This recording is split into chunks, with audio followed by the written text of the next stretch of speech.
ਸਤਿ ਸ਼੍ਰੀ ਅਕਾਲ ਜੀ। ਤੁਸੀਂ ਅਜੀਤ ਵੈਬ ਟੀਵੀ ਦੇਖ ਰਹੇ ਹੋ। ਦੋਸਤੋ ਮੈਂ ਹਾਂ ਸਵਰਨ ਸਿੰਘ ਟਹਿਣਾ ਤੇ ਹਰ ਰੋਜ਼ ਦੀ ਤਰ੍ਹਾਂ ਹੀ ਅਜੀਤ ਖਬਰਾਂ ਦਾ ਵਿਸ਼ੇਸ਼ ਬੁਲੇਟਿਨ ਲੈ ਕੇ ਹਾਜ਼ਰ ਹਾਂ। ਸਭ ਤੋਂ ਪਹਿਲਾਂ ਸੁਰਖੀਆਂ ਤੇ ਝਾਤ। ਨਵਜੋਤ ਸਿੰਘ ਸਿੱਧੂ ਫੇਰ ਹੋਏ ਨਾਰਾਜ਼। 15 ਮੰਤਰੀਆਂ ਨੇ ਲਿਆ ਹਲਫ, ਕਿਤੇ ਵੀ ਨਜ਼ਰ ਨਹੀਂ ਆਏ। ਪ੍ਰੈਸ ਕਾਨਫਰੰਸ ਮੌਕੇ ਭਾਵੁਕ ਹੋਏ ਬਲਵੀਰ ਸਿੰਘ ਸਿੱਧੂ। ਗੁਰਪ੍ਰੀਤ ਕਾਂਗੜ ਨੇ ਸਫਾਈ ਦਿੱਤੀ। ਮੁੱਖ ਮੰਤਰੀ ਚਰਨਜੀਤ ਸਿੰਘ ਚੰਨੀ ਨੇ ਨਰਮੇ ਦੇ ਹੋਏ ਨੁਕਸਾਨ ਦਾ ਜਾਇਜ਼ਾ ਲਿਆ।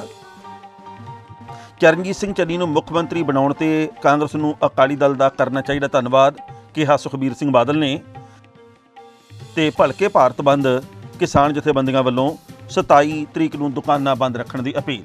ਤੇ ਹੁਣ ਇਹਨਾਂ ਖਬਰਾਂ ਦਾ ਵਿਸਥਾਰ। ਪੰਜਾਬ ਦੇ ਮੁੱਖ ਮੰਤਰੀ ਚਰਨਜੀਤ ਸਿੰਘ ਚੰਨੀ ਦੇ ਨਵੇਂ ਕੈਬਨਿਟ ਮੰਤਰੀਆਂ ਨੇ ਅੱਜ ਹਲਫ ਲੈ ਲਿਆ। ਪੰਜਾਬ ਦੇ ਰਾਜਪਾਲ ਬਨਵਾਰੀ ਲਾਲ ਪੁਰੋਹਿਤ ਵੱਲੋਂ 15 ਨਵੇਂ ਕੈਬਨਿਟ ਮੰਤਰੀਆਂ ਨੂੰ ਅਹੁਦੇ ਦੀ ਸਹੁੰ ਚੁਕਾਈ ਗਈ ਹੈ। ਰਾਣਾ ਗੁਰਜੀਤ ਸਿੰਘ ਤੇ ਰਣਦੀਪ ਸਿੰਘ ਨਾਭਾ ਸਮੇਤ 15 ਕਾਂਗਰਸੀ ਵਿਧਾਇਕਾਂ ਨੇ ਪੰਜਾਬ ਰਾਜ ਭਵਨ ਵਿਖੇ ਕੈਬਨਿਟ ਮੰਤਰੀ ਦੇ ਤੌਰ ਤੇ ਸਹੁੰ ਚੁੱਕੀ ਹੈ। ਕੁਲਜੀਤ ਸਿੰਘ ਨਾਗਰਾ ਦੀ ਥਾਂ ਰਣਦੀਪ ਸਿੰਘ ਨਾਭਾ ਨੂੰ ਕੈਬਨਿਟ ਵਿੱਚ ਥਾਂ ਮਿਲੀ ਹੈ। ਇੱਥੇ ਵੀ ਦੱਸਣਾ ਬਣਦਾ ਹੈ ਕਿ ਰਾਣਾ ਗੁਰਜੀਤ ਸਿੰਘ ਖਿਲਾਫ ਉਹਨਾਂ ਦੇ ਆਪਣੇ ਸਾਥੀਆਂ ਨੇ ਹੀ ਮੋਰਚਾ ਖੋਲ੍ਹ ਦਿੱਤਾ ਸੀ। ਕਾਂਗਰਸ ਦੇ 7 ਨੇਤਾਵਾਂ ਨੇ ਪਾਰਟੀ ਪ੍ਰਧਾਨ ਨਵਜੋਤ ਸਿੰਘ ਸਿੱਧੂ ਨੂੰ ਚਿੱਠੀ ਲਿਖ ਕੇ ਰਾਣਾ ਗੁਰਜੀਤ ਸਿੰਘ ਨੂੰ ਮੰਤਰੀ ਬਣਾਉਣ ਦਾ ਵਿਰੋਧ ਕੀਤਾ। ਇਹਨਾਂ ਲੀਡਰਾਂ ਨੇ ਰਾਣਾ ਗੁਰਜੀਤ ਨੂੰ ਹਟਾਉਣ ਦੀ ਮੰਗ ਕੀਤੀ ਸੀ। ਇਹੀ ਨਹੀਂ, ਕਈ ਆਗੂਆਂ ਨੇ ਅੱਜ ਸਿੱਧੂ ਨਾਲ ਪਟਿਆਲਾ ਵਿਖੇ ਮੀਟਿੰਗ ਵੀ ਕੀਤੀ। ਇੱਥੇ ਇਹ ਵੀ ਦੱਸਣਾ ਬਣਦਾ ਕਿ ਨਵਜੋਤ ਸਿੰਘ ਸਿੱਧੂ ਅੱਜ ਸਹੁੰ ਚੁੱਕ ਸਮਾਗਮ ਵਿੱਚ ਕਿਧਰੇ ਨਜ਼ਰ ਨਹੀਂ ਆਏ। ਮੰਨਿਆ ਜਾ ਰਿਹਾ ਕਿ ਉਹ ਕਿਸੇ ਗੱਲੋਂ ਨਾਰਾਜ਼ ਹਨ। ये जो टेंट है इतनी जल्दी नहीं लगेगा, आप 25-30 आदमी ले आकर ओथ ले लो। चन्नी साहब विरोधी बोलने दो भैया। मैंने कहा जी टेंट लग जाएगा, मेरी जिम्मेवारी है। आज मुझे कह रहे हैं कि इतनी बड़ी स्पीड है यार। मैंने कहा जी टेंटों वाले का लड़का हूँ, टेंट नहीं लगाऊंगा तो क्या लगाऊँ। इसलिए रात में भी काम कर रहे हैं आप, रात को भी सचिवालय में बैठे दिखाई देते हैं। मुझे आज तक जो भी काम मिला है उसको पूरी ईमानदारी नेक नीति से निभाया है और पूरा किया है। ये जो मुझे ड्यूटी मिली है ये भी वैसे ही पूरी होगी। जो जो लोगों की मेरे से आशाएं हैं वो पूरी होंगी। चुनौतियां भी देखते हैं सर, कोई चुनौती आप मानते हैं? कोई चुनौतियां भी आपके सामने हैं? चुनौती मेरी ये है, मेरे लिए यही है कि मैं दिन रात काम करूं। मैं अपने आप को चुनौती मान देता हूं, अपने आप को। मैं दिन रात लगकर जो जो काम है जनता के बीच जाऊंगा, जनता का आदमी हूँ, जनता की सुनूंगा। ਪੰਜਾਬ ਦੀ ਨਵੀਂ ਕੈਬਨਿਟ ਦੇ ਵਿੱਚੋਂ ਆਊਟ ਹੋਏ ਮੋਹਾਲੀ ਦੇ ਵਿਧਾਇਕ ਤੇ ਸਾਬਕਾ ਸਿਹਤ ਮੰਤਰੀ ਬਲਵੀਰ ਸਿੰਘ ਸਿੱਧੂ ਨੇ ਪਾਰਟੀ ਹਾਈਕਮਾਂਡ ਦੇ ਅੱਗੇ ਨਾਰਾਜ਼ਗੀ ਪ੍ਰਗਟਾਉਂਦਿਆਂ ਕਿਹਾ ਕਿ ਕੈਬਨਿਟ ਵਿੱਚੋਂ ਕੱਢਣ ਬਾਰੇ ਹਾਈਕਮਾਂਡ ਉਹਨਾਂ ਦਾ ਕਸੂਰ ਤਾਂ ਦੱਸੇ। ਮੀਡੀਆ ਦੇ ਰੂਬਰੂ ਹੋਣ ਸਮੇਂ ਬਲਵੀਰ ਸਿੰਘ ਸਿੱਧੂ ਕਾਫੀ ਭਾਵੁਕ ਹੋ ਗਏ ਤੇ ਉਹਨਾਂ ਦੀਆਂ ਅੱਖਾਂ ਦੇ ਵਿੱਚ ਅੱਥਰੂ ਆ ਗਏ। ਇਸ ਮੌਕੇ ਸਾਬਕਾ ਮੰਤਰੀ ਗੁਰਪ੍ਰੀਤ ਸਿੰਘ ਕਾਂਗੜ ਵੀ ਮੌਜੂਦ ਸਨ। ਸਿੱਧੂ ਨੇ ਕਿਹਾ ਕਿ ਜੇਕਰ ਉਹਨਾਂ ਨੂੰ ਮੰਤਰੀ ਮੰਡਲ ਵਿੱਚ ਨਹੀਂ ਸੀ ਲੈਣਾ ਤਾਂ ਹਾਈਕਮਾਂਡ ਜਾਂ ਮੁੱਖ ਮੰਤਰੀ ਘੱਟੋ ਘੱਟ ਇੱਕ ਵਾਰ ਕਹਿ ਕੇ ਦੇਖਦੇ, ਉਹ ਖੁਦ ਹੀ ਅਸਤੀਫਾ ਦੇ ਦਿੰਦੇ। ਪਰ ਜਿਸ ਤਰੀਕੇ ਨਾਲ ਉਹਨਾਂ ਨੂੰ ਜ਼ਲੀਲ ਕੀਤਾ ਗਿਆ ਉਹ ਕਿਸੇ ਵੀ ਪੱਖੋਂ ਜਾਇਜ਼ ਨਹੀਂ। ਉਹਨਾਂ ਆਪਣੇ ਮਹਿਕਮੇ ਸਿਹਤ ਵਿਭਾਗ ਦੀਆਂ ਪ੍ਰਾਪਤੀਆਂ ਦੱਸਦਿਆਂ ਕਿਹਾ ਕਿ ਕਰੋਨਾ ਮਹਾਮਾਰੀ ਮੌਕੇ ਉਹਨਾਂ ਦੀ ਟੀਮ ਨੇ ਦਿਨ ਰਾਤ ਇੱਕ ਕਰਕੇ ਲੋਕਾਂ ਦੀ ਸੇਵਾ ਕੀਤੀ ਤੇ ਪੰਜਾਬ ਨੂੰ ਮਹਾਮਾਰੀ ਦੀ ਮਾਰ ਤੋਂ ਬਚਾਇਆ।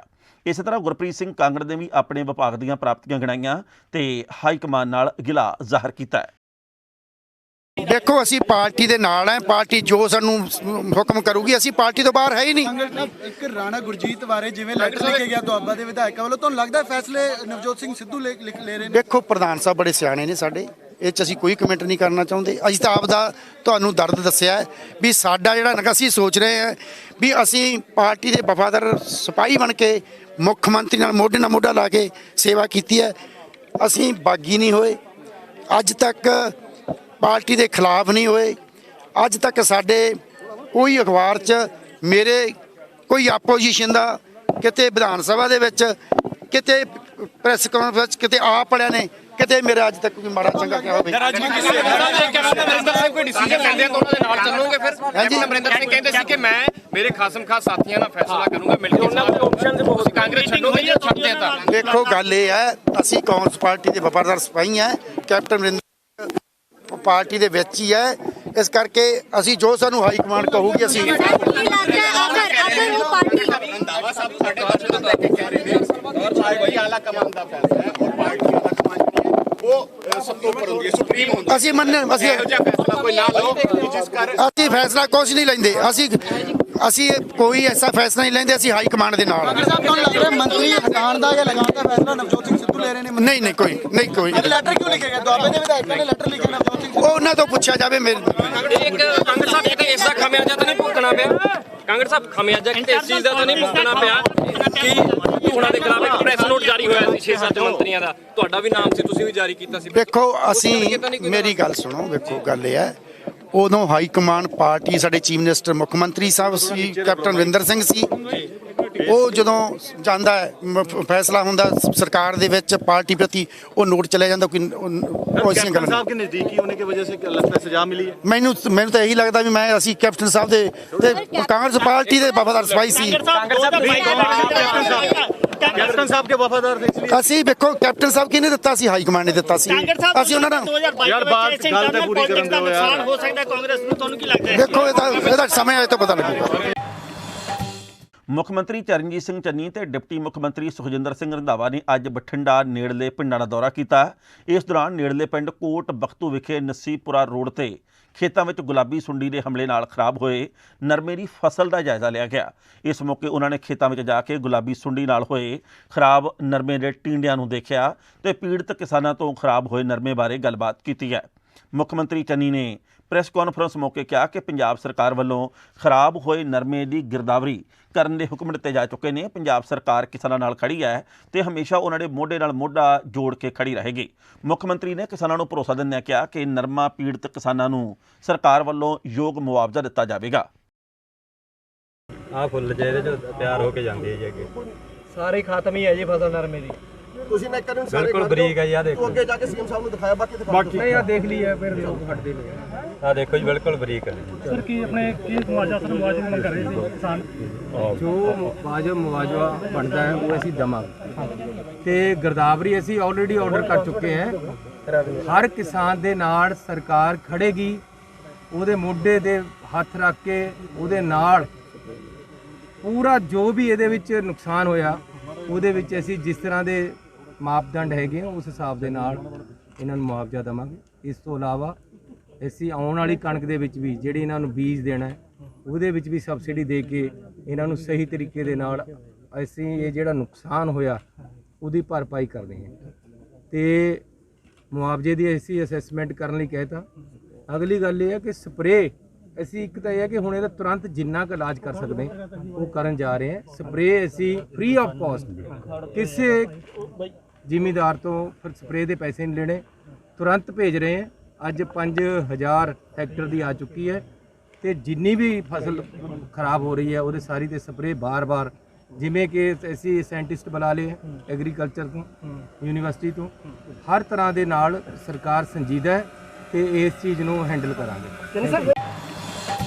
ਸ਼੍ਰੋਮਣੀ ਅਕਾਲੀ ਦਲ ਦੇ ਪ੍ਰਧਾਨ ਸੁਖਬੀਰ ਸਿੰਘ ਬਾਦਲ ਵੱਲੋਂ ਅੱਜ ਅਕਾਲੀ ਦਲ ਦੇ ਉਮੀਦਵਾਰਾਂ ਦੇ ਹੱਕ ਦੇ ਵਿੱਚ ਪ੍ਰਚਾਰ ਕਰਨ ਦੇ ਲਈ ਕਈ ਥਾਵਾਂ ਤੇ ਸਮਾਗਮ ਤੇ ਮੀਟਿੰਗਾਂ ਦਾ ਪ੍ਰਬੰਧ ਕੀਤਾ ਗਿਆ, ਜਿਸ ਤੋਂ ਬਾਅਦ ਮੀਡੀਆ ਨੂੰ ਸੰਬੋਧਨ ਕਰਦਿਆਂ ਸੁਖਬੀਰ ਸਿੰਘ ਬਾਦਲ ਨੇ ਕਿਹਾ ਕਿ ਅਕਾਲੀ ਦਲ ਵੱਲੋਂ ਡਿਪਟੀ ਸੀਐਮ ਦਲਿਤ ਬਣਾਉਣ ਦੇ ਐਲਾਨ ਤੋਂ ਬਾਅਦ ਹੀ ਕਾਂਗਰਸ ਨੇ ਚਰਨਜੀਤ ਸਿੰਘ ਚੰਨੀ ਨੂੰ ਪੰਜਾਬ ਦਾ ਮੁੱਖ ਮੰਤਰੀ ਬਣਾਇਆ। ਉਹਨਾਂ ਨੇ ਕਿਹਾ ਕਿ ਕਾਂਗਰਸ ਨੂੰ ਅਕਾਲੀ ਦਲ ਦਾ ਧੰਨਵਾਦ ਕਰਨਾ ਚਾਹੀਦਾ ਹੈ। ਪੱਤਰਕਾਰਾਂ ਨਾਲ ਗੱਲਬਾਤ ਕਰਦਿਆਂ ਸੁਖਬੀਰ ਸਿੰਘ ਬਾਦਲ ਨੇ ਕਿਹਾ ਕਿ ਪੰਜਾਬ ਦਾ ਮੁੱਖ ਮੰਤਰੀ ਇਹੋ ਜਿਹਾ ਬਣਾਇਆ ਜੋ ਖੁਦ ਕੋਈ ਫੈਸਲਾ ਕਰ ਨਹੀਂ ਸਕਦਾ, ਇੱਥੋਂ ਤੱਕ ਕਿ ਆਪਣੀ ਕੈਬਨਿਟ ਦਾ ਫੈਸਲਾ ਵੀ ਨਹੀਂ ਲੈ ਸਕਦਾ। ਉਹਨਾਂ ਨੇ ਕਿਹਾ ਕਿ ਰੇਤ ਮਾਫੀਆ ਵਾਲਿਆਂ ਦੇ ਨਾਂ ਮੁੜ ਤੋਂ ਕੈਬਨਿਟ ਵਿੱਚ ਸ਼ਾਮਲ ਕੀਤੇ ਗਏ ਨੇ। ਉਹਨਾਂ ਨੇ ਬਠਿੰਡਾ ਵਿੱਚ ਖਰਾਬ ਹੋਈ ਫਸਲ ਦਾ ਦੌਰਾ ਕਰਨ ਨੂੰ ਲੈ ਕੇ ਵੀ ਮੁੱਖ ਮੰਤਰੀ ਚੰਨੀ ਬਾਰੇ ਕਿਹਾ ਕਿ ਦੌਰਾ ਤਾਂ ਕਰ ਆਏ ਹੋ ਪਰ ਕਿਸਾਨਾਂ ਨੂੰ ਕੋਈ ਰਾਹਤ ਕਿਉਂ ਨਹੀਂ ਦੇ ਰਹੇ। ਅੱਜ ਜਿਹੜੀ ਪੰਜਾਬ ਦੀ ਹਾਲਾਤ ਹੈ, ਖਾਸ ਕਰਕੇ ਕਾਂਗਰਸ ਪਾਰਟੀ ਦੀ ਜੋ ਹਾਲਾਤ ਹੈ ਉਹ ਹੁਣ ਸੈਲਫ ਡਿਸਟਰਕਟਿਵ ਹੋ ਗਈ ਹੈ। ਮੁੱਖ ਮੰਤਰੀ ਦੇ ਫੈਸਲੇ ਤੇ 3 ਦਿਨ ਲੱਗਦੇ ਆ, 4 ਬੰਦੇ ਲੱਡੂ ਵੰਡ ਕੇ ਘਰੇ ਬਹਿ ਜਾਂਦੇ ਆ। ਮੰਤਰੀਆਂ ਦੇ ਜਿਹੜੇ 4-5 ਦਿਨ ਲੱਗ ਗਏ। ਅਖੀਰ ਤੱਕ ਗਵਰਨਰ ਹਾਊਸ ਨੇ ਅਲਟੀਮੇਟ ਦੇਣਾ ਪਿਆ, ਤੁਹਾਨੂੰ ਲਿਸਟ ਦਿੰਦੇ ਹੋ ਕਿ ਨਹੀਂ, ਅਸੀਂ ਪੋਸਟਪੋਨ ਕਰਦੇ ਹਾਂ। ਕਈ ਮੰਤਰੀ ਜਿਹੜੇ ਆਪਣੇ ਆਪ ਨੂੰ ਸਮਝ ਗਏ ਸੀ ਮੰਤਰੀ ਲੱਡੂ ਵੰਡ ਕੇ ਘਰੇ ਬਹਿ ਗਏ। ਹੁਣ ਜਿਹੜੀ ਚੋਇਸ ਕੀਤੀ ਗਈ ਹੈ ਤੁਹਾਡੇ ਸਾਹਮਣੇ ਹੈ। ਸੀਐਮ ਸਾਹਿਬ ਚੰਨੀ ਸਾਹਿਬ ਦਾ ਪਹਿਲਾ ਬਿਆਨ ਕਿ ਮੈਂ ਸੈਂਡ ਮਾਫੀਆ ਨਾਲ ਮੇਰੇ ਕੋਲੇ ਨਾ ਆਉਣ, ਤੇ ਰਾਣਾ ਗੁਰਜੀਤ ਸਿੰਘ ਤਾਂ ਇੰਡਿਕਟਡ ਹੈ, ਸਭ ਤੋਂ ਮੰਤਰੀ ਤੋਂ ਕੱਢਿਆ ਗਿਆ ਸੈਂਡ ਮਾਫੀਆ ਕਰਕੇ, ਤੇ ਸਭ ਤੋਂ ਪਹਿਲਾਂ ਕੈਬਨਿਟ ਜ਼ਰੂਰ ਲੈ ਲਿਆ। ਜਿਹੜਾ ਆਪਣਾ ਰਾਜਾ ਵੜਿੰਗ ਹੈ, 3 ਬੱਚਿਆਂ ਦੇ murder case, suicide case involved ਹੈ, ਪੂਰਾ ਪਰਿਵਾਰ ਖਤਮ ਕਰ ਦਿੱਤਾ ਹੈ। ਫਰੀਦਕੋਟ ਮੁਕਤਸਰ ਹੁਣ ਉਹਨੂੰ ਲੈ ਲਿਆ। ਇਧਰ ਕਾਦੀਆ ਕੇਸ ਵਾਲੇ, ਰੇਪ ਕੇਸ ਵਾਲਾ ਮੰਤਰੀ ਲੈ ਲਿਆ। ਤੇ ਮੈਂ ਹੈਰਾਨ ਹੈ, ਇੱਥੇ ਹੁਣ ਧੜੇ ਡਿਵਾਈਡ, ਕਾਂਗਰਸ ਇੰਨੀ ਡਿਵਾਈਡ ਹੋ ਗਈ, ਹੁਣ ਹਿੱਸੇ ਵੰਡੇ ਗਏ ਹੈ। ਮੇਰਾ ਗਰੁੱਪ ਆ ਕਰੂਗਾ, ਤੇਰਾ ਗਰੁੱਪ ਆ ਕਰੂਗਾ। ਤੇ ਤੁਸੀਂ ਦੇਖ ਲਓ, ਆਹ ਫਰਕ ਹੈ ਇੱਕ ਸੂਬੇ ਦੀ ਪਾਰਟੀ ਦਾ ਤੇ ਦਿੱਲੀ ਦੇ ਹੁਕਮਰਾਨਾਂ ਦਾ। ਦਿੱਲੀ ਦਰਬਾਰ ਦੇ ਸਾਹਮਣੇ ਕਾਂਗਰਸੀ ਹੱਥ ਜੋੜ ਕੇ ਖੜੇ ਹੈ, ਤੇ ਜੋ ਦਿੱਲੀ ਦਰਬਾਰ ਦਾ ਫੈਸਲਾ ਹੈ ਉਹ ਇੱਥੇ ਲਾਗੂ ਹੁੰਦਾ ਹੈ। ਆ 3 ਮਹੀਨੇ ਜਿਹੜੇ ਹੈ, ਮੈਂ ਕਹਿਣਾ ਚਾਹਣਾ ਕਿ ਜੋ ਫੈਸਲੇ ਆ ਕਰਨਗੇ, ਜਿਹੜੇ ਪੰਜਾਬ ਦੇ ਹਿੱਤ 'ਚ ਨਹੀਂ ਹੋਣਗੇ, ਸਾਰੇ ਰਿਵਿਊ ਕੀਤੇ ਜਾਣਗੇ। ਕਿਉਂਕਿ ਆ ਡਿਸਟਰਕਟਿਵ ਮੋਡ ਤੇ ਆ ਗਈ ਹੈ ਪਾਰਟੀ। ਆ ਹੁਣ ਜਿਹੜੇ ਫੈਸਲੇ ਕਰੂਗੀ, ਸਾਨੂੰ ਪੂਰਾ ਯਕੀਨ ਹੈ, ਇੱਕ ਤਾਂ ਲੁੱਟਣ ਤੇ ਲੱਗੇ। ਇਹਨਾਂ ਸਾਰਿਆਂ ਦਾ ਏਜੰਡਾ ਇੱਕੋ ਇੱਕ ਹੈ, 3 ਮਹੀਨਿਆਂ 'ਚ ਅਸੀਂ ਪੈਸਾ ਇਕੱਠਾ ਕਰਨਾ ਹੈ। ਸੋ ਮੈਂ ਅਫਸਰ ਸਾਹਿਬਾਨ ਨੂੰ ਬੇਨਤੀ ਕਰਨਾ ਚਾਹੁੰਦਾ, ਕੋਈ ਇਹੋ ਜਿਹਾ ਕੰਮ ਨਾ ਕਰੋ, ਕਿਉਂਕਿ ਇਹਨਾਂ ਦੇ ਸਾਰੇ ਫੈਸਲੇ ਰਿਵਿਊ ਕੀਤੇ ਜਾਣਗੇ 3 ਮਹੀਨਿਆਂ ਦੇ। ਸੰਯੁਕਤ ਕਿਸਾਨ ਮੋਰਚੇ ਦੇ ਸੱਦੇ ਤੇ 27 ਸਤੰਬਰ ਨੂੰ ਭਾਰਤ ਬੰਦ ਮੌਕੇ ਐਮਰਜੈਂਸੀ ਸੇਵਾਵਾਂ ਨੂੰ ਛੱਡ ਕੇ ਕਿਸੇ ਵੀ ਸੜਕ ਦੇ ਉੱਤੇ ਕੋਈ ਵਹੀਕਲ ਨਹੀਂ ਚੱਲਣ ਦਿੱਤਾ ਜਾਵੇਗਾ ਤੇ ਬਾਜ਼ਾਰ ਦੇ ਵਿੱਚ ਸਬਜ਼ੀ ਦੀਆਂ ਦੁਕਾਨਾਂ, ਹਲਵਾਈ, ਮਨਿਆਰੀ, ਕਰਿਆਨਾ ਵਗੈਰਾ ਸਭ ਨੂੰ ਆਪਣੀਆਂ ਦੁਕਾਨਾਂ ਬੰਦ ਕਰਨ ਦੀ ਕਿਸਾਨਾਂ ਵੱਲੋਂ ਅਪੀਲ ਕੀਤੀ ਗਈ ਹੈ। ਕਿਸਾਨ ਆਗੂਆਂ ਦਾ ਕਹਿਣਾ ਹੈ ਕਿ ਖੇਤੀ ਕਾਨੂੰਨਾਂ ਦੇ ਖਿਲਾਫ ਕਿਸਾਨਾਂ ਦਾ ਸਾਰਿਆਂ ਨੂੰ ਹੀ ਸਾਥ ਦੇਣਾ ਚਾਹੀਦਾ ਹੈ। ਉਹਨਾਂ ਨੇ ਕਿਹਾ ਕਿ ਇਹ ਲੜਾਈ ਹਰੇਕ ਭਾਰਤ ਵਾਸੀ ਦੀ ਹੈ। ਦੁਕਾਨਦਾਰਾਂ ਨੇ ਵੀ ਵਪਾਰ ਮੰਡਲ ਦੇ ਕਹਿਣ ਤੇ ਆਪੋ ਆਪਣੀਆਂ ਦੁਕਾਨਾਂ ਬੰਦ ਰੱਖਣ ਦੀ ਪੂਰਨ ਤੌਰ ਦੇ ਉੱਤੇ ਹਾਮੀ ਭਰੀ ਹੈ। ਸਿੰਘ ਜਰਨਲ ਸਕੱਤਰ BK ਲੱਖੋਵਾ। ਸਰ ਜੀ, ਜਿਹੜਾ ਬੰਦ ਦਾ ਸੰਯੁਕਤ ਮੋਰਚੇ ਵੱਲੋਂ ਹੁਕਮ ਕੀਤਾ ਹੋਇਆ, ਉਹਦੇ ਬਾਰੇ ਜਾਣਕਾਰੀ ਦਿਓ ਸਰ। ਜਿਹੜਾ 27 ਤਰੀਕ ਦਾ ਭਾਰਤ ਬੰਦ ਦਾ ਘੱਟੋ ਘੱਟ ਵੀ 2 ਮਹੀਨੇ ਪਹਿਲਾਂ ਇਹ ਸੰਯੁਕਤ ਕਿਸਾਨ ਮੋਰਚੇ ਵੱਲੋਂ ਕਾਲ ਪੈ ਚੁੱਕੀ ਸੀ ਤੇ ਅਸੀਂ ਸਾਰੇ ਵਪਾਰੀ ਵਰਗ ਹੋ ਗਿਆ, ਸਕੂਲ ਵਰਗ ਹੋ ਗਿਆ ਜਾਂ ਹੋਰ ਵੀ ਸਾਡੇ ਆੜ੍ਹਤੀ ਵਰਗ ਹੋ ਗਏ, ਸਾਰੇ ਨਾਲ ਅਸੀਂ ਰਾਜਪੁਰੇ ਦੇ ਵਿੱਚ ਮੀਟਿੰਗ ਰੱਖੀ ਹੈ ਤੇ ਸਾਰੇ ਸਾਨੂੰ ਇਹਦੇ ਵਿੱਚ ਸਹਿਯੋਗ ਦੇ ਰਹੇ ਨੇ। ਅਸੀਂ ਜਿਹੜੇ ਸਾਡੇ ਸ਼ਹਿਰ ਵਾਸੀ ਨੇ ਜਾਂ ਪਿੰਡ ਦੇ ਲੋਕ ਨੇ, ਅਸੀਂ ਉਹਨਾਂ ਨੂੰ ਅੱਜ ਇਹੀ ਇੱਕ ਬੇਨਤੀ ਕਰਨੀ ਚਾਹੁੰਦੇ ਹਾਂ ਕਿ ਕੱਲ੍ਹ ਨੂੰ ਹਰ ਇੱਕ ਚੀਜ਼ ਤਕਰੀਬਨ ਇੱਕ ਮੈਡੀਕਲ ਨੂੰ ਛੱਡ ਕੇ ਤੇ ਕੋਈ ਐਮਰਜੈਂਸੀ ਸੇਵਾਵਾਂ ਨੂੰ ਛੱਡ ਕੇ ਬਾਕੀ ਸਾਰੀ ਚੀਜ਼ਾਂ ਟੋਟਲੀ ਬੰਦ ਹੋਣਗੀਆਂ। ਜਿਹੜੇ ਸਾਡੇ ਸ਼ਹਿਰ ਵਾਸੀ ਆਪਣਾ ਜਾਂ ਪਿੰਡਾਂ ਦੇ ਨੇੜੇ ਤੇੜੇ ਤੋਂ ਆ ਕੇ ਸਮਾਨ ਖਰੀਦੋ ਪੋਸਟ ਕਰਦੇ ਜੋ ਆਪ ਦੀ ਅੱਜ ਕਰਕੇ ਸਾਰਾ ਕੁਝ ਇਕੱਠਾ ਕਰਕੇ ਰੱਖ ਲੈਣ ਤਾਂ ਜੋ ਕੱਲ੍ਹ ਨੂੰ ਕਿਸੇ ਨੂੰ ਕੋਈ ਦਿੱਕਤ ਨਾ ਆਵੇ। ਕੀ ਕਹਿਣਾ ਚਾਹੁੰਦੇ ਸ਼ਹਿਰ ਵਾਸੀਆਂ ਨੂੰ ਵੀ, ਨੌਜਵਾਨਾਂ ਨੂੰ ਕੀ ਅਪੀਲ ਕਰਨਾ ਚਾਹੁੰਦੇ? ਅਸੀਂ ਅਪੀਲ ਤੱਕ ਇਹੀ ਕਰਨੀ ਚਾਹੁੰਦੇ ਹਾਂ, ਬੇਨਤੀ ਕਰਨਾ ਚਾਹੁੰਦੇ ਹਾਂ ਕਿ ਕਿਸਾਨਾਂ ਦਾ ਸਮਰਥਨ ਦਿਓ ਤੇ ਜਿਵੇਂ ਅੱਗੇ ਆਪਾਂ ਦੇਖਿਆ ਕਿ 10 ਮਹੀਨੇ ਹੋ ਗਏ ਸਾਡੀ ਇਹ ਲੜਾਈ ਨੂੰ ਲੜਦਿਆਂ ਨੂੰ, ਇਕੱਠੇ ਹੋ ਕੇ ਅਸੀਂ ਇਹ ਲੜਾਈ ਜਿਹੜੀ ਲੜੀ ਹੈ, ਅੱਗਾਂ ਇਹ ਲੜਾਈ ਜਿਹੜੀ ਆਪਾਂ ਇਕੱਠੇ ਹੋ ਕੇ ਲੜੀਏ ਤੇ ਜਿਹੜਾ ਇਹ ਆਪਣਾ ਬੰਦ ਦਾ ਸੱਦਾ ਹੈ ਇਹਨੂੰ ਆਪਾਂ ਜਿਹੜਾ ਇੱਕ ਸਕਸੈਸ ਕਰੀਏ। ਪੰਜਾਬ ਕੈਬਨਿਟ ਦੇ ਵਿੱਚ ਕੁਲਜੀਤ ਸਿੰਘ ਨਾਗਰਾ ਦੀ ਥਾਂ ਦੇ ਉੱਤੇ ਕਾਕਾ ਰਣਦੀਪ ਸਿੰਘ ਨੂੰ ਮੰਤਰੀ ਮੰਡਲ ਦੇ ਵਿੱਚ ਸ਼ਾਮਲ ਕੀਤਾ ਗਿਆ। ਇੱਥੇ ਵੀ ਦੱਸਣਾ ਬਣਦਾ ਹੈ ਕਿ ਪਹਿਲੀ ਸੂਚੀ ਵਿੱਚ ਕੁਲਜੀਤ ਨਾਗਰਾ ਦਾ ਨਾਂ ਸ਼ਾਮਲ ਸੀ। ਲਾਈਵ ਹੋ ਕੇ ਕੁਲਜੀਤ ਸਿੰਘ ਨਾਗਰਾ ਨੇ ਅੱਜ ਕਿਹਾ ਕਿ ਉਹ ਇਹ ਅਹੁਦਾ ਨਹੀਂ ਲੈ ਸਕਦੇ। ਉਹਨਾਂ ਕਿਹਾ ਕਿ ਉਹਨਾਂ ਨੂੰ ਮੀਡੀਆ ਰਾਹੀਂ ਇਸ ਦਾ ਪਤਾ ਲੱਗਾ ਕਿ ਨਵੀਂ ਕੈਬਨਿਟ ਵਾਸਤੇ ਉਹਨਾਂ ਦੀ ਚੋਣ ਹੋਈ ਹੈ। ਉਹਨਾਂ ਕਿਹਾ ਕਿ ਮੈਂ ਕੈਬਨਿਟ ਦਾ ਹਿੱਸਾ ਨਹੀਂ ਬਣ ਸਕਦਾ ਕਿਉਂਕਿ ਮੈਂ ਖੇਤੀ ਕਾਨੂੰਨਾਂ ਖਿਲਾਫ ਆਪਣਾ ਪੰਜਾਬ ਵਿਧਾਨ ਸਭਾ ਦੇ ਸਪੀਕਰ ਨੂੰ ਅਸਤੀਫਾ ਭੇਜ ਦਿੱਤਾ ਸੀ। ਉਹਨਾਂ ਕਿਹਾ ਕਿ ਮੈਂ 3 ਕਾਨੂੰਨਾਂ ਦੇ ਵਿਰੋਧ ਦੇ ਵਿੱਚ ਵਿਧਾਨ ਸਭਾ ਤੋਂ ਅਸਤੀਫਾ ਦਿੱਤਾ ਸੀ। ਅਸੈਂਬਲੀ ਦੇ ਸਪੀਕਰ ਨੇ ਮੇਰਾ ਅਸਤੀਫਾ ਵਾਪਸ ਕਰ ਦਿੱਤਾ ਸੀ, ਪਰ ਇਸ ਤੋਂ ਬਾਅਦ ਮੈਂ ਦੁਬਾਰਾ ਆਪਣਾ ਅਸਤੀਫਾ ਸਪੀਕਰ ਨੂੰ ਭੇਜ ਦਿੱਤਾ। ਅੱਜ ਬੜੀ ਖੁਸ਼ੀ ਦੀ ਗੱਲ ਹੈ ਕਿ ਪੰਜਾਬ ਦੇ ਵਿੱਚ ਨਵੀਂ ਬਣੀ ਜਿਹੜੀ ਕੈਬਨਿਟ ਆ ਉਹਦਾ ਸਹੁੰ ਚੁੱਕ ਸਮਾਗਮ ਹੋਣ ਜਾ ਰਿਹਾ ਹੈ। ਬੜੀ ਖੁਸ਼ੀ ਦੀ ਗੱਲ ਹੈ ਕਿ ਜਿੱਥੇ ਸਰਦਾਰ ਚਰਨਜੀਤ ਸਿੰਘ ਜੀ ਚੰਨੀ ਨੂੰ ਔਰ ਸਾਡੇ 2 ਡਿਪਟੀ ਮੁੱਖ ਮੰਤਰੀ ਬਣਾਏ ਗਏ ਨੇ, ਸੁਖਜਿੰਦਰ ਸਿੰਘ ਰੰਧਾਵਾ, OP ਸੋਨੀ ਜੀ, ਉੱਥੇ ਅੱਜ ਪੂਰੀ ਕੈਬਨਿਟ ਸਹੁੰ ਚੁੱਕਣ ਜਾ ਰਹੀ ਹੈ। ਸਾਥੀਓ, ਕੱਲ੍ਹ ਤੋਂ ਤਕਰੀਬਨ media, social media, channels, print media ਆਪਣੇ ਤੌਰ ਤੇ ਆਪਣੀਆਂ ਕਿਆਸ ਰਾਈਆਂ ਦੇ ਨਾਲ ਵੱਖ-ਵੱਖ ਨਾਵਾਂ ਦੇ ਬਾਰੇ ਦੇ ਵਿੱਚ ਚਰਚਾ ਜੋ ਕੈਬਨਿਟ ਦੇ ਵਿੱਚ ਕਰਦੇ ਆ ਰਹੇ ਨੇ ਔਰ ਮੈਂ ਦੇਖ ਰਿਹਾ ਕਿ ਮੇਰਾ ਨਾਮ ਵੀ ਉਹਦੇ ਵਿੱਚ ਉਹਨਾਂ ਨੇ ਸ਼ਾਮਲ ਕੀਤਾ ਹੈ, ਜਦੋਂ ਕਿ ਕੋਈ ਵੀ ਆਫੀਸ਼ੀਅਲ ਲਿਸਟ ਅਜੇ ਤੱਕ ਕਦੇ ਜਾਰੀ ਨਹੀਂ ਸੀ ਹੋਈ। ਸੋ ਮੈਂ ਲਾਈਵ ਹੋ ਕੇ ਆਪਣੇ ਸਾਰੇ ਹੀ ਮੀਡੀਆ ਦੇ ਸਤਿਕਾਰਯੋਗ ਭਾਈਚਾਰੇ ਨੂੰ ਔਰ ਪੰਜਾਬ ਦੇ ਆਪਣੇ ਲੋਕਾਂ ਨੂੰ, ਆਪਣੇ ਸਾਥੀਆਂ ਨੂੰ ਇਹ ਦੱਸਣਾ ਚਾਹੁੰਦਾ ਆ ਕਿ ਮੇਰਾ ਨਾਮ ਜਿਹੜਾ ਆ ਇਹ ਜਦੋਂ ਕੱਲ ਤੋਂ ਆਇਆ, ਮੈਂ ਕੱਲ ਰਾਤ ਹੀ ਹਾਈ ਕਮਾਂਡ ਦੇ ਨਾਲ ਗੱਲ ਕੀਤੀ ਸੀ, ਸਵੇਰੇ ਵੀ ਗੱਲ ਕੀਤੀ ਸੀ ਕਿ ਮੈਂ ਕਾਲੇ ਕਾਨੂੰਨਾਂ ਦੇ ਖਿਲਾਫ ਆਪਣੇ ਐਮਐਲਏਸ਼ਿਪ ਤੋਂ ਅਸਤੀਫਾ ਦੇ ਚੁੱਕਾ ਹਾਂ। ਸਪੀਕਰ ਸਾਹਿਬ ਨੇ ਮੇਰਾ ਅਸਤੀਫਾ ਵਾਪਸ ਕੀਤਾ, ਦੁਬਾਰਾ ਫਿਰ ਮੈਂ ਭੇਜ ਦਿੱਤਾ ਸੀ ਔਰ ਮੈਂ ਉਹ ਅਸਤੀਫਾ ਆਪਣੀਆਂ ਭਾਵਨਾਤਮਕ ਤਰੀਕੇ ਦੇ ਨਾਲ ਔਰ ਜਿਹੜੀ ਮੇਰੀ ਆਪਣੀ ਇੱਕ ਸੋਚ ਸੀ ਜਿਹੜੀ ਕਿ ਮੈਂ ਉਸ ਵੇਲੇ ਕਲੀਅਰ ਕੀਤੀ ਸੀ ਉਹਦੇ ਤਹਿਤ ਦਿੱਤਾ ਸੀ। ਔਰ ਮੈਂ ਕਿਹਾ ਸੀਗਾ ਕਿ ਐਮਐਲਏਸ਼ਿਪਾਂ ਔਰ ਵਜ਼ੀਰੀਆਂ ਜਿਹੜੀਆਂ ਨੇ ਉਹ ਇਹਦੇ ਤੇ ਭਾਰੂ ਨਹੀਂ ਪੈਣਗੀਆਂ, ਕਿਉਂਕਿ ਸਭ ਤੋਂ ਪਹਿਲਾਂ ਮੈਂ ਕਿਸਾਨ ਦਾ ਪੁੱਤ ਹਾਂ। ਸੋ ਮੈਂ ਆਪਣੇ ਸਤਿਕਾਰਯੋਗ ਹਾਈ ਕਮਾਂਡ ਦੇ ਲੀਡਰਸ਼ਿਪ ਨੂੰ, ਆਪਣੀ ਲੀਡਰਸ਼ਿਪ ਨੂੰ, ਸਾਰਿਆਂ ਨੂੰ ਇਹ ਬੇਨਤੀ ਕਰ ਦਿੱਤੀ ਹੈ ਕਿ ਮੈਂ ਕਿਸੇ ਤਰ੍ਹਾਂ ਦਾ, ਕਿਉਂਕਿ ਮੈਂ ਅਸਤੀਫਾ ਦੇ ਚੁੱਕਿਆ ਹਾਂ, ਮੈਂ ਕਿਸੇ ਤਰ੍ਹਾਂ ਦੀ ਵੀ ਕੈਬਨਿਟ ਦੇ ਵਿੱਚ ਆਪਣੀ ਜਗ੍ਹਾ ਨਹੀਂ ਲਵਾਂਗਾ, ਕਿਉਂਕਿ ਮੇਰੇ ਲਈ ਮੇਰਾ ਜਿਹੜਾ ਅਸਤੀਫਾ ਆ ਦਿੱਤਾ ਹੋਇਆ ਉਹ ਇੱਕ ਅਹਿਮ ਹੈ ਔਰ ਜਿਸ ਮੁੱਦੇ ਤੇ ਦਿੱਤਾ ਆ ਉਹ ਸਭ ਤੋਂ ਵੱਡਾ ਮੁੱਦਾ ਆ। ਔਰ ਮੈਂ ਇਹ ਗੱਲ ਤਾਂ ਦੱਸੀ ਹੈ ਕਿਉਂਕਿ ਜਗ੍ਹਾ ਜਗ੍ਹਾ ਦੇ ਉੱਤੇ ਬਹੁਤ ਵੱਡੀ ਚਰਚਾ ਜਿਹੜੀ ਹੈ ਉਹ ਚੱਲਦੀ ਹੈ। ਕਿਰਪਾ ਕਰਕੇ ਮੇਰੀ ਇਹ ਗੱਲ ਜਿਹੜੀ ਹੈਗੀ ਹੈ ਇਹਨੂੰ ਤਸਦੀਕ ਕੀਤਾ ਜਾਵੇ ਔਰ ਮੈਂ ਇੱਕ ਮਾਫੀ ਵੀ ਮੰਗਣੀ ਚਾਹੁੰਦਾ ਆ ਆਪਣੇ ਬਹੁਤ ਸਾਰੇ ਸਾਥੀਆਂ ਤੋਂ ਜਿਨ੍ਹਾਂ ਦੀਆਂ ਭਾਵਨਾਵਾਂ ਸ਼ਾਇਦ ਜੁੜੀਆਂ ਹੋਈਆਂ ਸੀ।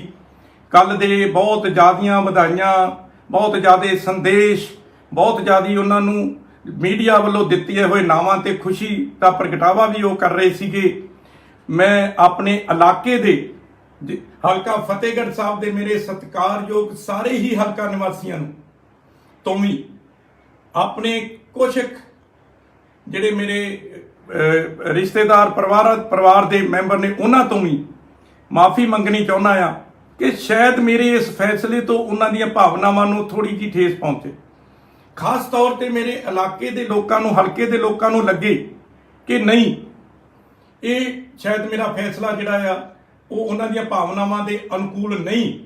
ਪਰ ਮੈਂ ਸਾਥੀਓ, ਤੁਸੀਂ ਮੈਨੂੰ ਚੰਗੀ ਤਰ੍ਹਾਂ ਜਾਣਦੇ ਹੋ ਔਰ ਮੈਂ ਆਪਣਾ ਇਹ ਫੈਸਲਾ ਜਦੋਂ ਐਮਐਲਏ ਦੇ ਸ਼ਿਪ ਤੋਂ ਅਸਤੀਫਾ ਦੇਣ ਦਾ ਸੀਗਾ ਉਹ ਵੀ ਮੈਂ ਤੁਹਾਨੂੰ ਆ ਕੇ ਕਿਹਾ ਸੀਗਾ ਕਿਉਂ ਕੀਤਾ ਔਰ ਤੁਸੀਂ ਉਸ ਗੱਲ ਦਾ ਮੈਨੂੰ ਉਸ ਵੇਲੇ ਬੜਾ ਭਰਵਾਂ ਹੰਗਾਰਾ ਦਿੱਤਾ ਸੀ ਔਰ ਮੈਂ ਹੁਣ ਵੀ ਮਹਿਸੂਸ ਕਰਦਾ ਕਿ ਮੇਰੇ ਫੈਸਲੇ ਨਾਲ ਤੁਸੀਂ ਸਹਿਮਤ ਹੋਵੋਗੇ। ਪਰਮਾਤਮਾ ਨਵੀਂ ਬਣੀ ਕੈਬਨਿਟ ਨੂੰ ਚੜ੍ਹਦੀ ਕਲਾ 'ਚ ਰੱਖੇ। ਮੇਰੇ ਸਾਰਿਆਂ ਨੂੰ ਲੱਖ ਲੱਖ ਵਧਾਈ। ਅੰਮ੍ਰਿਤਸਰ ਦੇ ਪਿੰਡ ਭੁੱਲਰ ਦੀ ਇੱਕ ਨਾਬਾਲਗ ਲੜਕੀ ਨਾਲ ਨੌਜਵਾਨ ਵੱਲੋਂ ਵਿਆਹ ਦਾ ਲਾਰਾ ਲਾ ਕੇ ਵਰਗਲਾ ਕੇ ਲੈ ਜਾਣ ਦੀ ਖਬਰ ਸਾਹਮਣੇ ਆਈ ਹੈ। ਇਸ ਸੰਬੰਧੀ ਜਾਣਕਾਰੀ ਦਿੰਦਿਆਂ ਪੀੜਤਾ ਨੇ ਕਿਹਾ ਕਿ ਉਹ ਆਪਣੀ ਸਹੇਲੀ ਦੇ ਘਰ ਆਪਣੀ ਚੁੰਨੀ ਲੈਣ ਜਾ ਰਹੀ ਸੀ ਕਿ ਰਾਹ ਦੇ ਵਿੱਚ ਰਵੇਲ ਸਿੰਘ ਵਾਸੀ ਚੈਨਪੁਰ, ਜੋ ਰਿਸ਼ਤੇਦਾਰੀ ਵਿੱਚ ਉਸ ਦਾ ਮਾਮਾ ਲੱਗਦਾ ਹੈ, ਨੇ ਆਪਣੇ ਮੋਟਰਸਾਈਕਲ ਤੇ ਬਿਠਾ ਕੇ ਧਮਕੀ ਦਿੱਤੀ ਕਿ ਜੇ ਤੂੰ ਮੇਰੇ ਨਾਲ ਵਿਆਹ ਨਾ ਕਰਵਾਇਆ ਤਾਂ ਮੈਂ ਤੈਨੂੰ ਜਾਨੋਂ ਮਾਰ ਦੇਵਾਂਗਾ। ਇਸ ਤੋਂ ਬਾਅਦ ਉਹ ਉਸ ਨੂੰ ਕਿਸੇ ਸੁਨਸਾਨ ਥਾਂ ਦੇ ਉੱਤੇ ਲੈ ਗਿਆ। ਇਹੀ ਨਹੀਂ, ਲੜਕੀ ਵੱਲੋਂ ਇਹ ਵੀ ਦੋਸ਼ ਲਾਏ ਗਏ ਨੇ ਕਿ ਉਸ ਨੂੰ 2 ਦਿਨ ਗੁਰਦੁਆਰਾ ਦੁੱਖ ਨਿਵਾਰਨ ਸਾਹਿਬ ਵਿਖੇ ਬੰਦੀ ਬਣਾ ਕੇ ਰੱਖਿਆ ਗਿਆ। ਇਸ ਸੰਬੰਧੀ ਪੁਲਿਸ ਥਾਣਾ ਲੋਪੋਕੇ ਵਿਖੇ ਲਿਖਤੀ ਦਰਖਾਸਤ ਦਿੱਤੀ ਗਈ ਹੈ। ਐਸਐਚਓ ਕਪਿਲ ਕੌਸ਼ਲ ਨੇ ਕਿਹਾ ਕਿ ਲੜਕੀ ਦੇ ਬਿਆਨਾਂ ਦੇ ਆਧਾਰ ਤੇ ਦੋਸ਼ੀ ਰਵੇਲ ਸਿੰਘ ਪਿੰਡ ਚੈਨਪੁਰ ਨੂੰ ਗ੍ਰਿਫਤਾਰ ਕਰਕੇ ਅਗਲੀ ਕਾਰਵਾਈ ਸ਼ੁਰੂ ਕਰ ਦਿੱਤੀ ਗਈ ਹੈ। ਸਰ ਇੱਥੇ ਕੋਈ ਭੁੱਲਰ ਪਿੰਡ 'ਚ ਕੋਈ ਰੇਪ ਗਰੁੱਪ ਹੋਇਆ ਉਸ ਬਾਰੇ ਵਿੱਚ ਸਾਡੇ ਕੋਲ ਕੱਲ ਲੜਕੀ ਦਾ ਮਾਤਾ ਪਿਤਾ ਤੇ ਲੜਕੀ ਆਏ ਸੀ ਵੀ ਸਾਡੇ ਰਿਸ਼ਤੇਦਾਰੀ ਦੇ ਵਿੱਚ ਹੀ ਲੜਕੀ ਦਾ ਜਿਹੜਾ ਉਹ ਮਾਮਾ ਵਾ ਦਲੇਰ ਸਿੰਘ, ਉਹ ਲੜਕੀ ਨੂੰ ਭਜਾ ਕੇ ਲੈ ਗਿਆ ਸੀ 2-4 ਦਿਨ ਪਹਿਲੇ ਤੇ ਉਹਨਾਂ ਨੇ ਉਹਨੂੰ ਲੱਭ ਕੇ ਲੜਕੀ ਨੂੰ ਲਿਆ ਕੇ ਸਾਡੇ ਕੋਲ ਲੈ ਕੇ ਆਏ ਆ। ਲੜਕੀ ਦੀ ਉਮਰ 15 ਸਾਲ ਆ। ਉਹਨੇ ਫਿਰ ਆਪਣੇ ਬਿਆਨ ਦਿੱਤਾ ਵੀ ਮੈਨੂੰ ਸ਼ਾਦੀ ਦਾ ਝਾਂਸਾ ਦੇ ਕੇ ਵਰਗਲਾ ਕੇ ਲੈ ਗਿਆ ਸੀ। ਉਸ ਸੰਬੰਧ ਦੇ ਵਿੱਚ ਅਸੀਂ ਮੁਕੱਦਮਾ ਨੰਬਰ 339, 363, 66, 376, 4 ਪਾਸਕੋ ਐਕਟ, ਲੜਕੀ ਦੀ ਉਮਰ ਛੋਟੀ ਹੋਣ ਕਰਕੇ 15 ਸਾਲ ਉਹਦੀ ਉਮਰ ਹੈ, ਅਸੀਂ ਉਹਦੇ ਮਾਮੇ ਦੇ ਖਿਲਾਫ FIR ਦਰਜ ਕੀਤੀ ਹੈ ਤੇ ਮਾਮਾ ਜਿਹੜਾ ਉਹਦਾ ਅਰੈਸਟ ਕਰ ਲਿਆ। ਇਹ ਸਰ ਕਿੱਥੋਂ ਬਰਾਮਦ ਹੋਇਆ? ਇਹ ਜਿਹੜਾ ਲੜਕੀ ਹੈ ਤੇ ਉਹਦੇ ਮਾਪੇ ਸਾਡੇ ਕੋਲ ਲੈ ਕੇ ਆਏ ਨੇ ਤੇ ਜਿਹੜਾ ਲੜਕਾ ਉਹਨੂੰ ਅਸੀਂ ਤੋਂ ਉਹਦੇ ਪਿੰਡ ਤੋਂ ਗ੍ਰਿਫਤਾਰ ਕੀਤਾ। ਸ਼ਾਹਕੋਟ ਵਿਖੇ ਜਲੰਧਰ ਮੋਗਾ ਨੈਸ਼ਨਲ ਹਾਈਵੇ ਤੇ ਪੂਰੀ ਪੈਟਰੋਲ ਪੰਪ ਦੇ ਸਾਹਮਣੇ ਪੁਰਾਣੀ ਰੰਜਿਸ਼ ਤੇ ਚੱਲਦਿਆਂ ਐਤਵਾਰ ਸਵੇਰੇ ਕਾਰ ਸਵਾਰ 5 ਹਥਿਆਰਬੰਦ ਨੌਜਵਾਨਾਂ ਨੇ ਇੱਕ ਸਕੂਟਰੀ ਸਵਾਰ ਨੌਜਵਾਨ ਤੇ ਕਾਤਲਾਨਾ ਹਮਲਾ ਕਰਕੇ ਉਸ ਨੂੰ ਗੰਭੀਰ ਜ਼ਖਮੀ ਕਰ ਦਿੱਤਾ। ਜ਼ਖਮੀ ਨੌਜਵਾਨ ਅਮਰਪ੍ਰੀਤ ਸਿੰਘ ਪੁੱਤਰ ਜਸਵਿੰਦਰ ਸਿੰਘ ਵਾਸੀ ਪਿੰਡ ਧਰਮੀਵਾਲ ਨੇ ਕਿਹਾ ਕਿ ਉਹ ਪਿਛਲੇ 3 ਦਿਨ ਤੋਂ ਬਿਮਾਰ ਸੀ ਤੇ ਸ਼ਾਹਕੋਟ ਦੇ ਇੱਕ ਨਿੱਜੀ ਹਸਪਤਾਲ ਵਿਖੇ ਜ਼ੇਰੇ ਇਲਾਜ ਸੀ। ਉਸ ਨੇ ਕਿਹਾ ਕਿ ਅੱਜ ਸਵੇਰੇ ਉਸ ਨੂੰ ਹਸਪਤਾਲ ਤੋਂ ਛੁੱਟੀ ਮਿਲੀ ਤਾਂ ਉਹਦਾ ਰਿਸ਼ਤੇਦਾਰ ਹਰਮਨਜੀਤ ਸਿੰਘ ਪੁੱਤਰ ਜਸਵੀਰ ਸਿੰਘ ਵਾਸੀ ਬਾਜਵਾ ਕਲਾਂ ਤੇ ਦੋਸਤ ਪ੍ਰਦੀਪ ਸਿੰਘ ਪੁੱਤਰ ਜੋਗਾ ਸਿੰਘ ਵਾਸੀ ਅਕਬਰਪੁਰ ਕਲਾਂ ਨਾਲ ਸਕੂਟਰੀ ਤੇ ਵਾਪਸ ਘਰ ਜਾ ਰਿਹਾ ਸੀ ਕਿ ਪਿੱਛੋਂ ਆਈ ਇੱਕ ਚਿੱਟੇ ਰੰਗ ਦੀ i20 ਕਾਰ ਨੇ ਉਹਨਾਂ ਦੀ ਸਕੂਟਰੀ ਨੂੰ ਅਚਾਨਕ ਟੱਕਰ ਮਾਰੀ, ਜਿਸ ਕਰਕੇ ਉਹ ਸੜਕ ਤੇ ਡਿੱਗ ਪਏ। ਇਸ ਦੌਰਾਨ ਕਾਰ ਵਿੱਚੋਂ ਹਥਿਆਰਾਂ ਸਮੇਤ 5 ਨੌਜਵਾਨ ਬਾਹਰ ਨਿਕਲੇ, ਜਿਨ੍ਹਾਂ ਨੇ ਦਾਤਰਾਂ ਤੇ ਬੇਸਬਾਲਾਂ ਨਾਲ ਹਮਲਾ ਕੀਤਾ ਤੇ ਫਰਾਰ ਹੋ ਗਏ। ਪੁਲਿਸ ਇਸ ਮਾਮਲੇ ਦੀ ਪੜਤਾਲ ਕਰ ਰਹੀ ਹੈ। ਹਾਂਜੀ ਭਾਜੀ, ਜਿਹੜਾ ਇੱਕ ਮੁੰਡਿਆਂ ਤੇ ਹਮਲਾ ਹੋਇਆ, ਕੀ ਮਾਮਲਾ ਸੀ ਜੀ? ਇਹ 3 ਮੁੰਡੇ ਸਕੂਟਰੀ 'ਤੇ ਜਾਂਦੇ ਸੀਗੇ, ਪਿੱਛੋਂ ਕਾਰ ਮਾਰ ਕੇ ਉਹਨਾਂ ਨੇ ਉਹਨਾਂ 'ਤੇ ਹਮਲਾ ਕੀਤਾ ਤੇ ਉਹਨੇ ਸੱਟਾਂ ਦੇ ਅਮਰਜੀਤ ਮੁੰਡਾ ਧਰਮੀਆਂ ਦਾ ਸੱਟਾਂ ਲੱਗੀਆਂ ਤੇ ਉਹਦੇ ਬਿਆਨ ਹਾਸਲ ਕਰਕੇ ਕਾਨੂੰਨੀ ਕਾਰਵਾਈ ਕੀਤੀ ਜਾਊਗੀ। ਅੱਛਾ, ਕੀ ਮਾਮਲਾ ਹੈ? ਕਿਸੇ ਲੜਾਈ ਕਿਉਂ ਹੋਈ ਜੀ? ਇਹ ਨਹੀਂ ਹਾਲੇ ਉਹਦੇ ਬਿਆਨ ਹਾਸਲ ਕਰਕੇ ਪਤਾ ਲੱਗੂਗੀ ਗੱਲਬਾਤ ਕੀ ਗੱਲ। ਠੀਕ ਹੈ, ਇਹ ਹੋਇਆ ਹਾਦਸਾ ਕਿੱਥੇ ਹੋਇਆ ਜੀ? ਇਹ ਪੂਰੀਆਂ ਦੇ ਪੰਪ ਦੇ ਸਾਹਮਣੇ। ਅੱਛਾ ਜੀ, ਤੇ ਜਿਹੜਾ ਨੌਜਵਾਨ ਹੈਗਾ ਜਿਹੜੇ ਸੱਟਾਂ ਲੱਗੀਆਂ ਜੀ ਉਹ ਜੀ? ਹਾਂਜੀ, ਅਮਨਪ੍ਰੀਤ ਹੈ। ਉਹ ਕਿੱਥੇ ਹੈਗਾ ਜੀ? ਉਹ ਜਲੰਧਰ ਰੈਫਰ ਕਰਤਾ ਉੱਥੇ ਸਿਵਲ। ਤੇ ਉਹਦੀ ਹਾਲਤ ਕਿੱਦਾਂ ਜੀ ਹੈ ਜੀ? ਠੀਕ ਹੈ ਉਹਦਾ। ਬਿਹਾਰ ਦੀ ਸਿਕਰਹਨਾ ਨਦੀ ਦੇ ਵਿੱਚ ਚਿਰਾਇਆ ਪ੍ਰਖੰਡ ਖੇਤਰ ਦੇ ਸ਼ਿਕਾਰਗੰਜ ਥਾਣਾ ਸਥਿਤ ਇੱਕ ਕਿਸ਼ਤੀ ਪਲਟਣ ਦੇ ਕਰਕੇ 1 ਦਰਜਨ ਤੋਂ ਵੱਧ ਲੋਕਾਂ ਦੇ ਡੁੱਬਣ ਦੀ ਸੰਭਾਵਨਾ ਪ੍ਰਗਟਾਈ ਗਈ ਹੈ। ਫਿਲਹਾਲ ਇਹਨਾਂ ਡੁੱਬੇ ਹੋਏ ਲੋਕਾਂ ਦੇ ਵਿੱਚੋਂ 6 ਲੋਕਾਂ ਦੀਆਂ ਲਾਸ਼ਾਂ ਕੱਢ ਲਈਆਂ ਗਈਆਂ ਨੇ। ਬਾਕੀ ਡੁੱਬੇ ਹੋਏ ਲੋਕਾਂ ਦੀ ਖੋਜ ਕੀਤੀ ਜਾ ਰਹੀ ਹੈ। ਸਾਰੇ ਲੋਕ ਕਿਸ਼ਤੀ ਰਾਹੀਂ ਪਸ਼ੂਆਂ ਵਾਸਤੇ ਚਾਰਾ ਕੱਟਣ ਦੇ ਲਈ ਸਰੇ ਵੱਲ ਜਾ ਰਹੇ ਸਨ। ਇਸ ਦੌਰਾਨ ਕਿਸ਼ਤੀ ਪਲਟ ਗਈ ਤੇ ਇਹ ਹਾਦਸਾ ਵਾਪਰ ਗਿਆ। ਘਟਨਾ ਸਥਾਨ ਦੇ ਉੱਤੇ ਵੱਡੀ ਗਿਣਤੀ ਵਿੱਚ ਭੀੜ ਇਕੱਤਰ ਹੋਈ ਹੈ। ਪੁਲਿਸ ਤੇ ਗੋਤਾਖੋਰਾਂ ਦੀ ਮਦਦ ਦੇ ਨਾਲ ਡੁੱਬੇ ਹੋਏ ਲੋਕਾਂ ਨੂੰ ਬਾਹਰ ਕੱਢਣ ਦੀ ਕੋਸ਼ਿਸ਼ ਜਾਰੀ ਹੈ। ਕੇਂਦਰੀ ਸੂਚਨਾ ਤੇ ਪ੍ਰਸਾਰਣ ਤੇ ਖੇਡ ਮੰਤਰੀ ਅਨੁਰਾਗ ਠਾਕੁਰ ਨੇ ਲੋਕਾਂ ਨੂੰ ਸਵੱਛਤਾ ਪ੍ਰੋਗਰਾਮ ਨਾਲ ਜੁੜਨ ਦੀ ਅਪੀਲ ਕੀਤੀ ਹੈ। ਆਜ਼ਾਦੀ ਦੇ ਅੰਮ੍ਰਿਤ ਮਹੋਤਸਵ ਮੌਕੇ ਦੇਸ਼ ਨੂੰ ਪਲਾਸਟਿਕ ਕੂੜੇ ਤੋਂ ਆਜ਼ਾਦੀ ਦਿਵਾਉਣ ਦੇ ਲਈ ਸਵੱਛ ਭਾਰਤ ਪ੍ਰੋਗਰਾਮ ਸ਼ੁਰੂ ਕਰਨ ਜਾ ਰਹੇ ਨੇ। ਇਸ ਦੀ ਸ਼ੁਰੂਆਤ 1 ਅਕਤੂਬਰ ਤੋਂ ਹੋਵੇਗੀ। ਇਸ ਦੇ ਤਹਿਤ ਦੇਸ਼ ਭਰ ਦੇ ਵਿੱਚੋਂ 75 ਲੱਖ ਕਿਲੋਗ੍ਰਾਮ ਕੂੜਾ ਇਕੱਠਾ ਕੀਤਾ ਜਾਵੇਗਾ। ਕੇਂਦਰੀ ਮੰਤਰੀ ਅਨੁਰਾਗ ਠਾਕੁਰ ਨੇ ਕਿਹਾ ਕਿ ਆਜ਼ਾਦੀ ਦੇ ਅੰਮ੍ਰਿਤ ਮਹੋਤਸਵ ਤੇ ਗਾਂਧੀ ਜਯੰਤੀ ਦੇ ਮੌਕੇ 1 ਤੋਂ ਲੈ ਕੇ 31 ਅਕਤੂਬਰ ਤੱਕ ਦੇਸ਼ ਦੇ ਵਿੱਚ ਸਵੱਛ ਭਾਰਤ ਮੁਹਿੰਮ ਚਲਾਈ ਜਾਵੇਗੀ। ਸਵੱਛ ਭਾਰਤ ਅਭਿਆਨ ਦੁਨੀਆ ਦਾ ਸਭ ਤੋਂ ਵੱਡਾ ਅਭਿਆਨ ਹੋਵੇਗਾ। ਇਸ ਤੋਂ ਪਹਿਲਾਂ ਉਹਨਾਂ ਨੇ ਕਿਹਾ ਕਿ ਇਸ ਅਭਿਆਨ ਤਹਿਤ ਹਰ ਪਿੰਡ ਤੇ ਜ਼ਿਲ੍ਹੇ ਤੋਂ ਕੂੜਾ ਇਕੱਠਾ ਕਰਨ ਦਾ ਟੀਚਾ ਰੱਖਿਆ ਗਿਆ। ਉਹਨਾਂ ਨੇ ਬਾਰਿਸ਼ ਦਾ ਪਾਣੀ ਸੰਭਾਲਣ ਦੀ ਵੀ ਅਪੀਲ ਕੀਤੀ ਹੈ। यही जीवन है और जल का और नदियों का महत्व क्या है। कैच द रेन प्रोग्राम के माध्यम से किस तरह से हम लोग एक भूमिका निभा सकते हैं, पानी को रोकने की भी, बचाने की भी, जन जन तक पहुंचाने की भी।